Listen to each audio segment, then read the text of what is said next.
Salut à toutes et à tous, bienvenue dans Sortie de Veille, le podcast hebdomadaire de Mac Génération.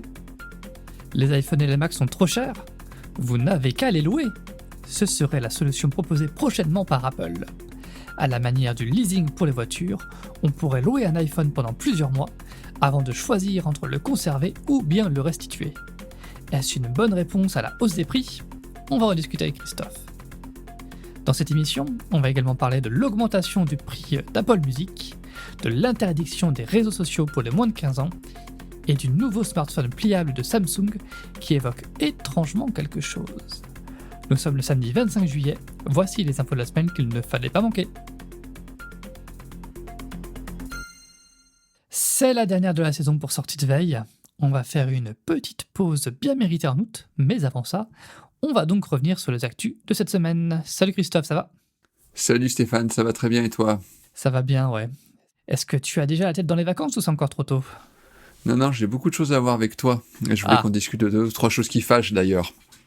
Là, tu me parles en permanence de ton application Apple Sport, là, le truc Vibe codé à l'arrache par Apple. Là. Ouais, faut le dire, hein, c'est un projet d'étudiants. On va essayer de faire ça avec Apple Intelligence.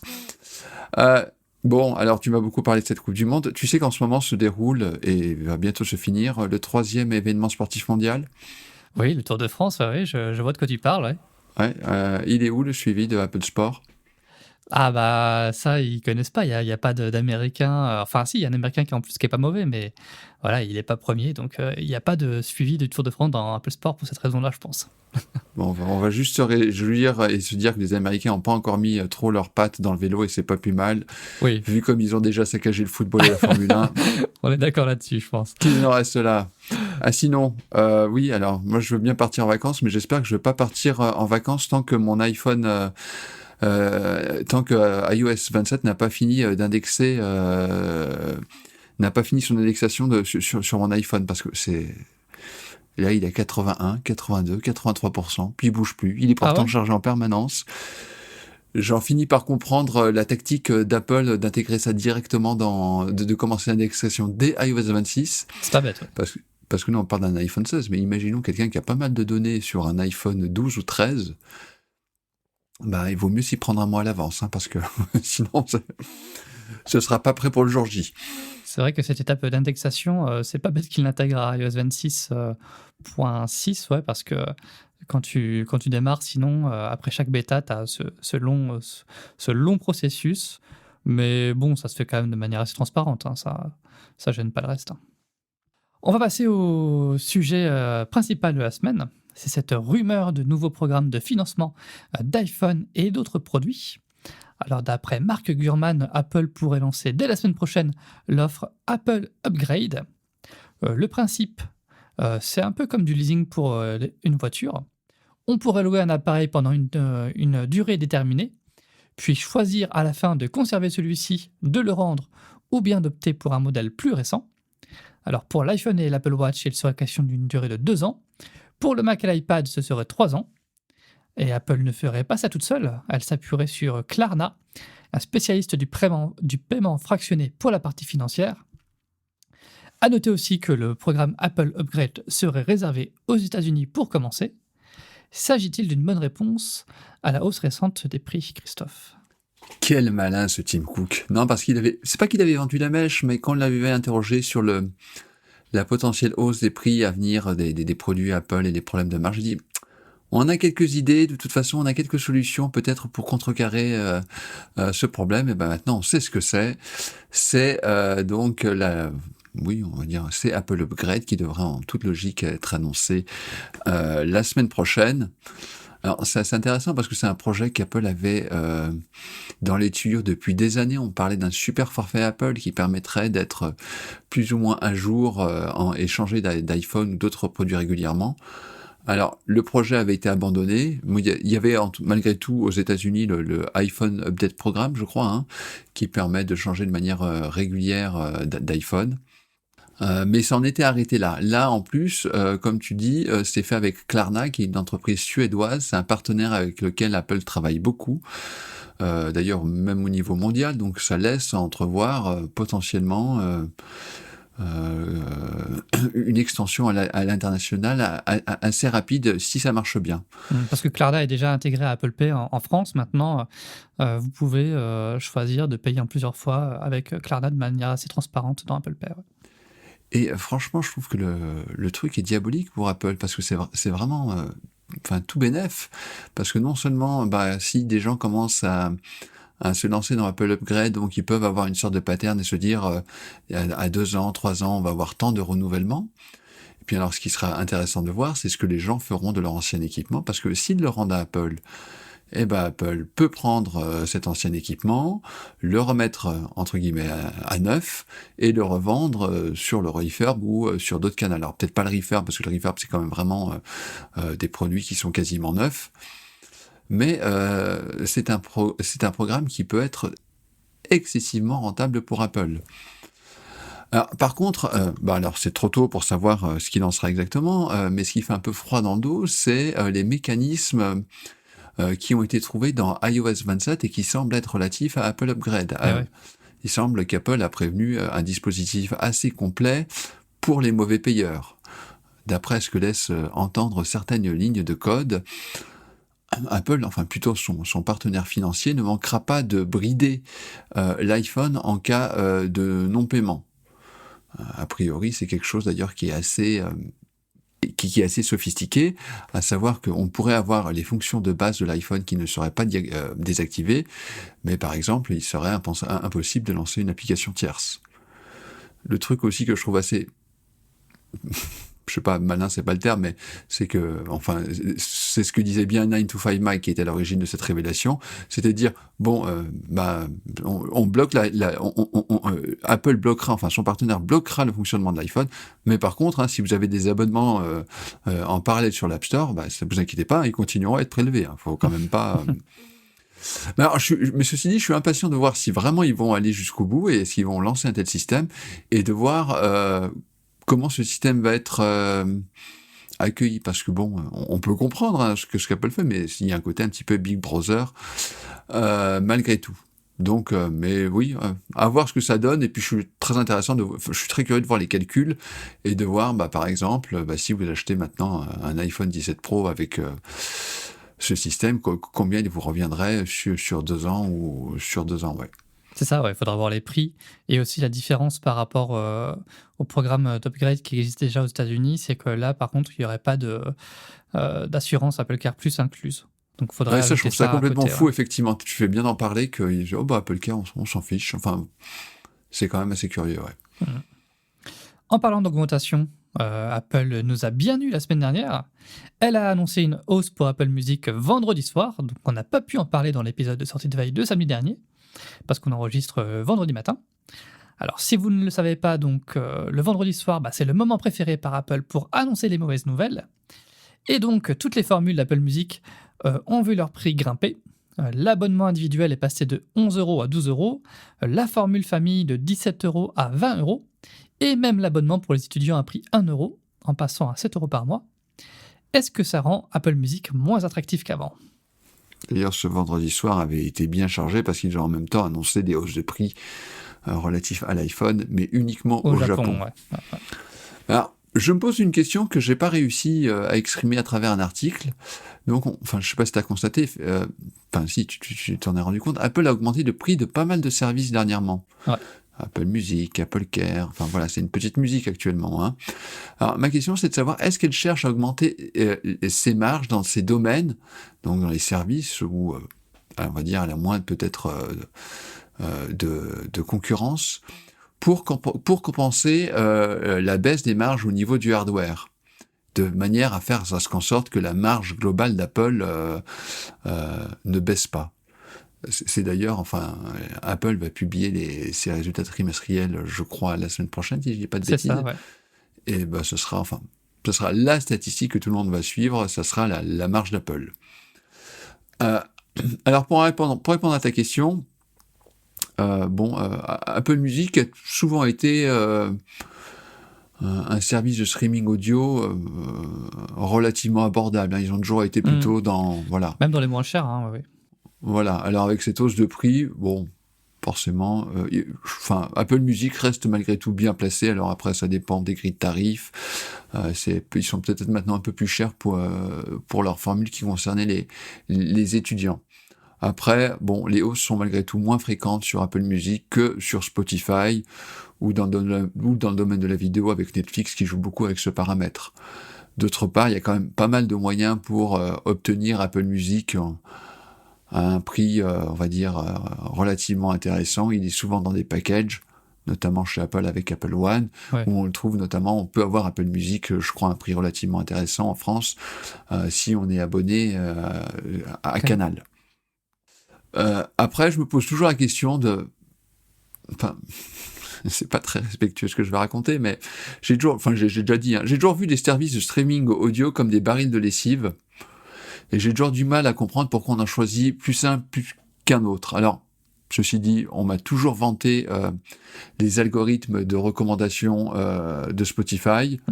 Bon, Apple Music, moi j'ai toujours préféré son interface que je trouve un peu plus claire. Je sais que ce point n'est pas partagé par tous, et le fait qu'il est malgré tout bien intégré, on va dire, à l'écosystème matériel d'Apple. Mais alors pour les autres, j'aurais bien du mal à te dire il vaut mieux que tu ailles chez lui plus que chez l'autre.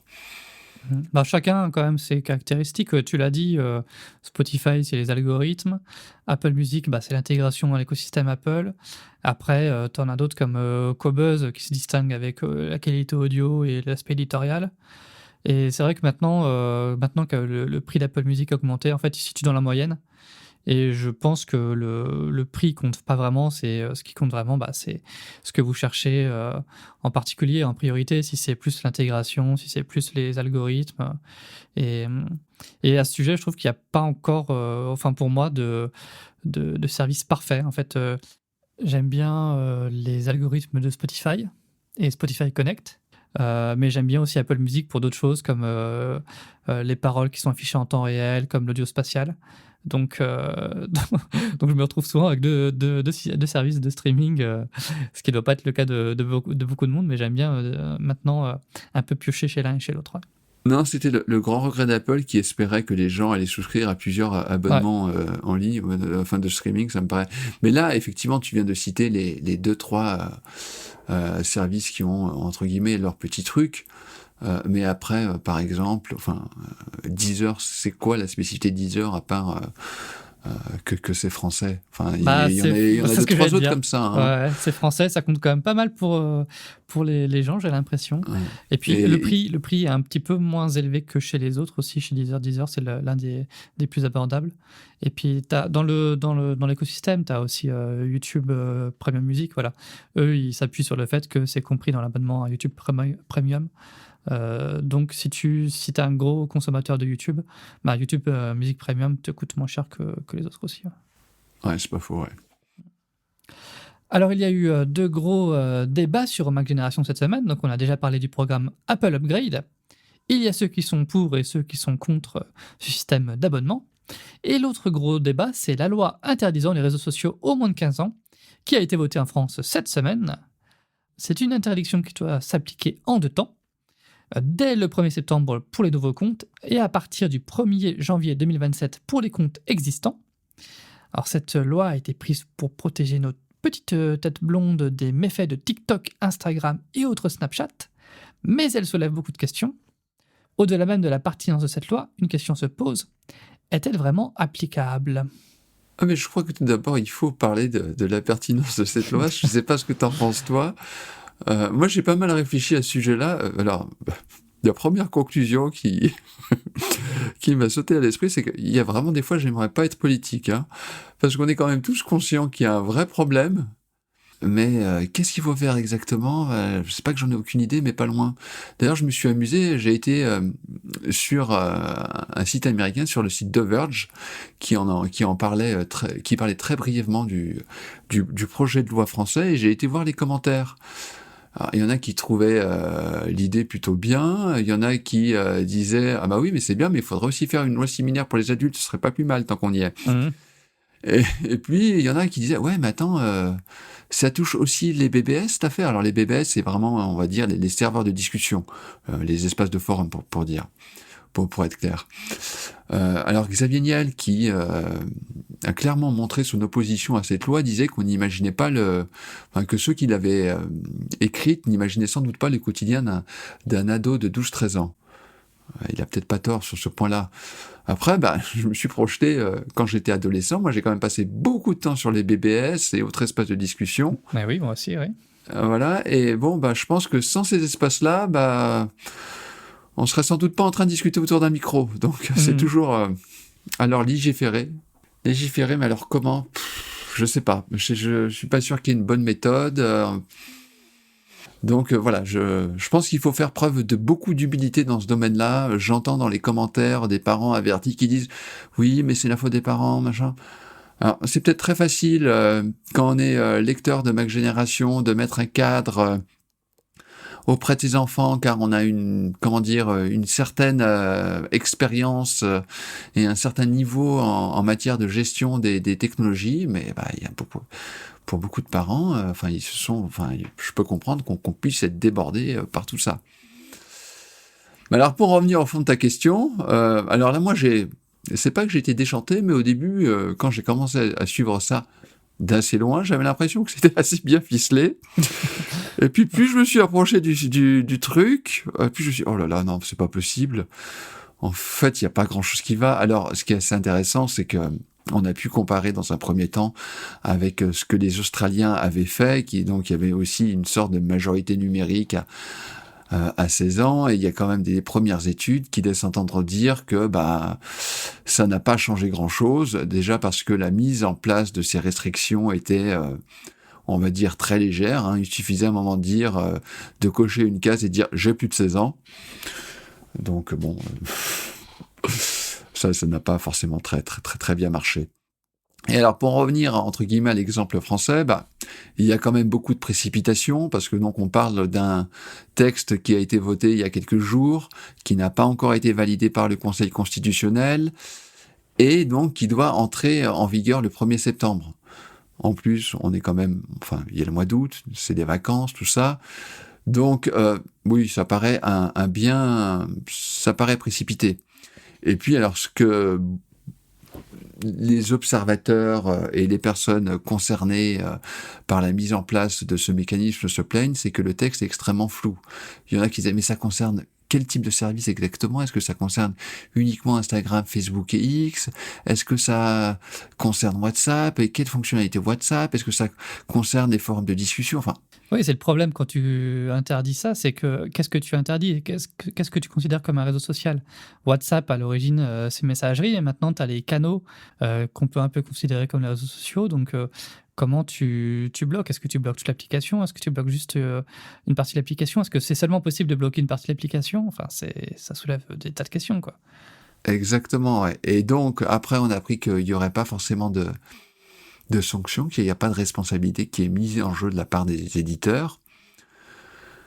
Donc, je suis curieux de savoir qu'est-ce qui va véritablement changer le 1er septembre. J'ai l'impression que pas grand-chose, ou peut-être que ou peut-être que le gouvernement va mettre une pression maximale sur un nombre restreint d'acteurs.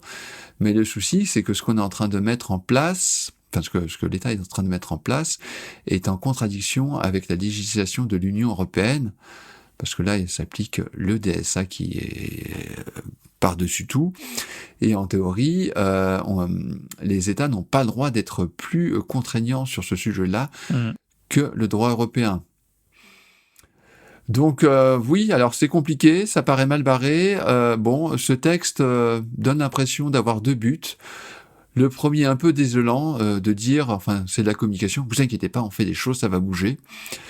Et au final, le 1er septembre, pas grand-chose va bouger. Le deuxième, peut-être un peu plus intéressant, c'est de faire en sorte que les choses bougent à Bruxelles, c'est là où ça compte.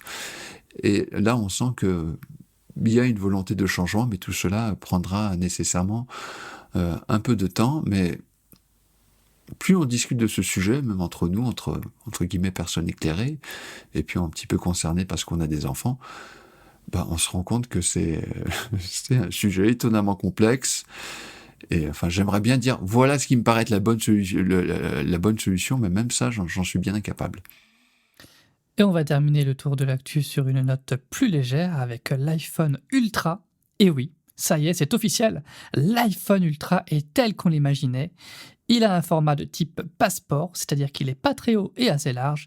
Il a un écran externe de 5,5 pouces et un écran interne de 7,6 pouces au ratio 4/3. Il fait seulement 4,5 mm déplié et 9,7 mm replié. Et il est vendu seulement 1 999 €. Bon, vous l'avez peut-être deviné au vu de ce prix très abordable, ce n'est pas vraiment l'iPhone pliable, c'est en fait le Galaxy Z Fold 8 de Samsung. Le fabricant coréen a dévoilé cette semaine sa nouvelle gamme de smartphones pliables, et contrairement aux années précédentes, il n'y en a pas 2, mais 3. Et le troisième vient confirmer les principales rumeurs sur l'iPhone Ultra, non, tu trouves pas ?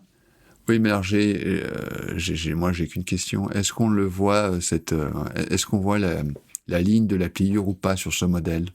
Alors a priori, on la voit moins qu'avant.